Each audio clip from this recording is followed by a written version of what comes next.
बिस्मिल्लाहिर्रहमानिर्रहीम। अस्सलामु अलैकुम वरहमतुल्लाहि वबरकातुहू। आबिद राजा चैनल की तरफ से आज मैं अपने दोस्तों को रमज़ान के बारे में अल्लाह ताला कुरान मजीद में क्या फरमाते हैं वो बताऊंगा।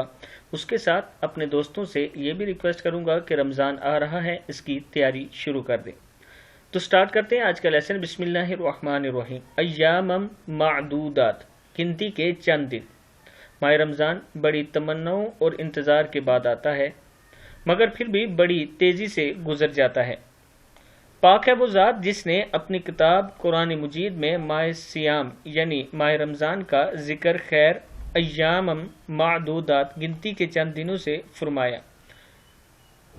इस महीने में मैं अपने तमाम दोस्तों से गुजारिश करूंगा कि ज़्यादा से ज़्यादा इबादत करें, ज़्यादा से ज़्यादा इस्तग़फ़ार करें। इस्तग़फ़ार जितना करेंगे उतना ज़्यादा आपको फ़ायदा होगा।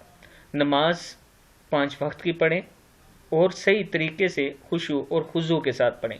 कुरान पाक की तिलावत करें ताकि अल्लाह ताला हम सब से राज़ी हो सके। इसके साथ साथ माह रमज़ान की बरकत से हमें ये दुआ करनी चाहिए कि या अरहमर राहिमीन, हमारे वालिदैन, हमारी औलाद और तमाम उम्मत मुस्लिमा को जहन्नम से छुटकारा अता फरमा।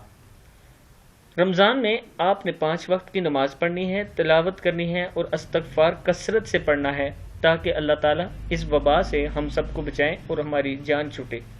आज का पैगाम यही है। इस वीडियो को आपने आगे ज़रूर शेयर करना है। अस्सलामु अलैकुम वरहमतुल्लाहि वबरकातुहू।